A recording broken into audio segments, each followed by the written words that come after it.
मैं डॉक्टर सुमन शर्मा, हिंदी विभाग, Dayalbagh educational institute, DI deemed university, Dayalbagh, Agra.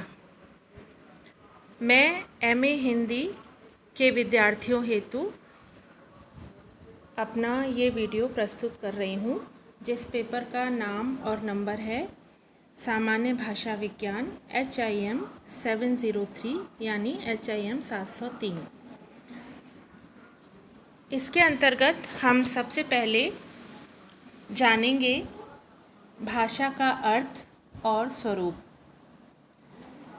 सबसे पहले हम भाषा की परिभाषाओं पर चर्चा करना चाहेंगे।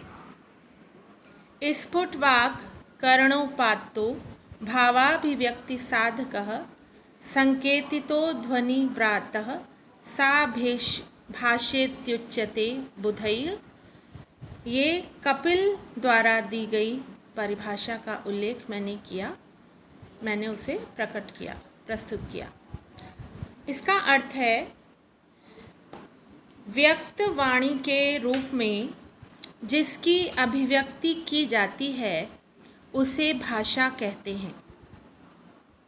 भाषा शब्द से मानवीय व्यक्त वाणी का ग्रहण होता है, क्योंकि इस व्यक्त भाषा के द्वारा सूक्ष्माति सूक्ष्म मानवीय भावों को प्रकट किया जाता है। भाषा यादृच्छिक वाचिक ध्वनि संकेतों की वह पद्धति है जिसके द्वारा मानव विचारों का आदान प्रदान करता है। ये परिभाषा ब्लॉक और ट्रैगर द्वारा दी गई, जिसमें 4 बातें निकल कर आती हैं। नंबर 1, भाषा एक पद्धति है। नंबर 2, भाषा संकेतात्मक है। नंबर 3, भाषा वाचिक ध्वनि संकेत है। नंबर 4, भाषा यादृच्छिक ध्वनि संकेत है। तात्पर्य है कि भाषा एक सुव्यवस्थित पद्धति है। इसमें संकेतों के आधार पर अपने भावों की अभिव्यक्ति की जाती है। ये संकेत वागेंद्रिय द्वारा जन्य ही होने चाहिए और इन संकेतों का आधार यादृच्छा या मानवीय कल्पना होना आवश्यक है। अब हम एक एक करके इन 4 विशेषताओं को विस्तार में समझेंगे। पहली विशेषता ब्लॉक एंड ट्रैगर ने अपनी परिभाषा में बताई कि भाषा एक पद्धति है। भाषा एक सुसंबद्ध और सुव्यवस्थित योजना या संघटना है, जिसमें कर्ता, कर्म, क्रिया आदि व्यवस्थित रूप से आते हैं। सुव्यवस्थित पद्धति होने के कारण पद रचना और वाक्य रचना के विभिन्न नियम हैं, जिनका पालन करना अनिवार्य है।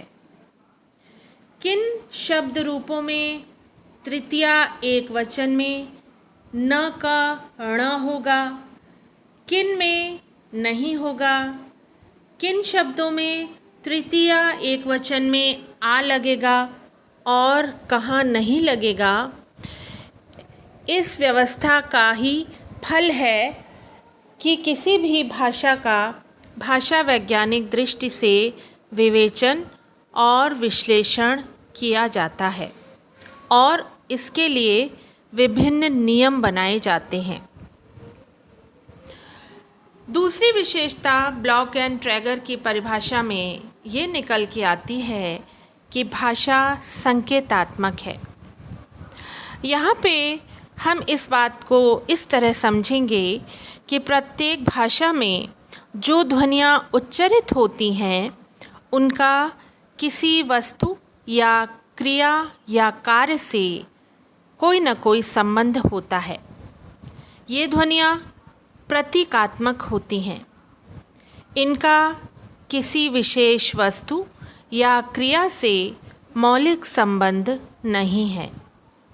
कोई भी ध्वनि किसी भाषा में किसी एक वस्तु का बोध कराती है और वही ध्वनि दूसरी भाषा में दूसरे अर्थ को बताती है। इस तथ्य का यहाँ ध्यान रखना चाहिए कि भाषा की ध्वनियाँ केवल संकेतात्मक या प्रतीकात्मक हैं। अब हम आगे चलते हैं और ब्लॉक एंड ट्रैगर की बताई हुई तीसरी विशेषता पर विचार करते हैं। ब्लॉक एंड ट्रैगर की तीसरी विशेषता निकल कर आती है कि भाषा वाचिक ध्वनि संकेत है। मनुष्य अपनी वागेंद्रियों की सहायता से जिन संकेतों का उच्चारण करता है वे ही भाषा के अंतर्गत आते हैं। अन्य प्रकार के संकेत, इंगित आदि जैसे लाल पीली झंडियाँ, तार और वायरलेस के विभिन्न संकेत भाषा के अंतर्गत किसी रूप में नहीं आ सकते। इसी प्रकार शंखनाद, भेरीनाद या बिगुल ध्वनि आदि के संकेत जो विभिन्न अर्थों की अभिव्यक्ति के लिए किए जाते हैं भाषा के अंतर्गत नहीं आते। लिपि या लेखन पद्धति भाषा का कार्य तो करती है, परंतु ये मूल ध्वनियों का केवल संकेतात्मक चित्रण है। इसलिए लिपि को गौण रूप से भाषा कहा जाता है। इसी आधार पर उच्चारित ध्वनियों को लिपिबद्ध किया जाता है और लिपिबद्ध का तात्विक रूप से उच्चारण करना संभव हो पाता है।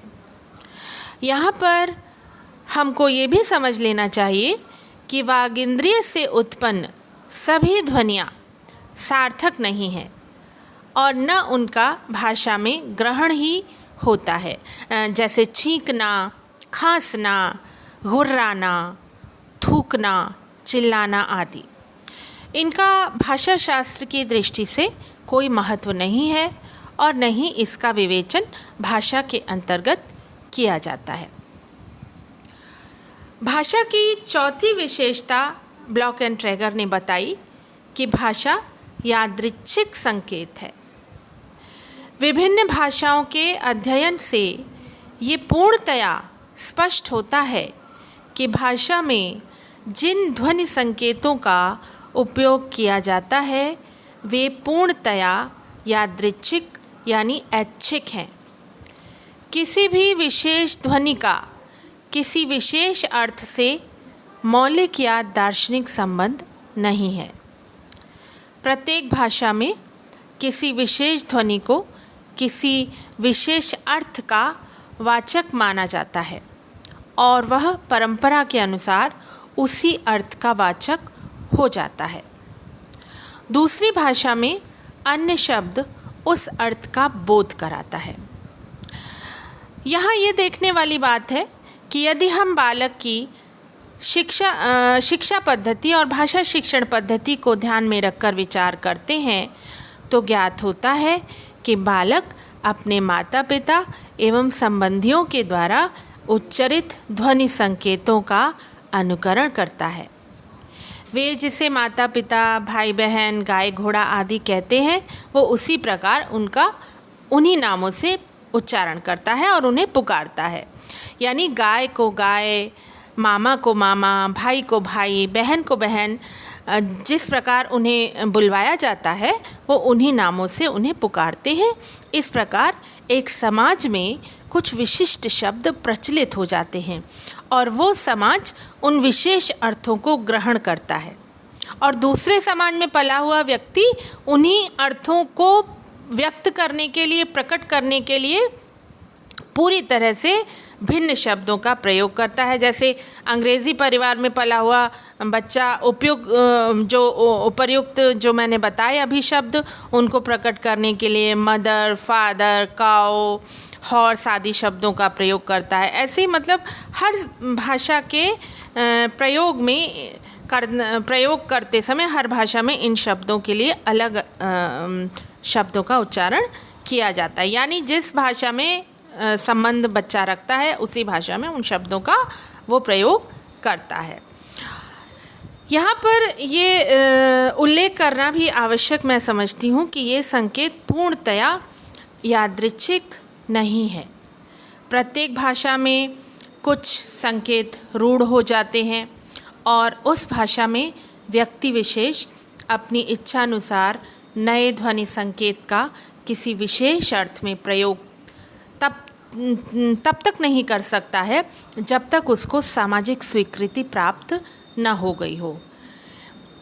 इस विवेचन से हमने आज ये जाना कि भाषा एक सुव्यवस्थित पद्धति है और इसमें संकेतों के आधार पर अपने भावों की अभिव्यक्ति की जाती है। आगे की चर्चा हम आगामी वीडियो के अंतर्गत करेंगे।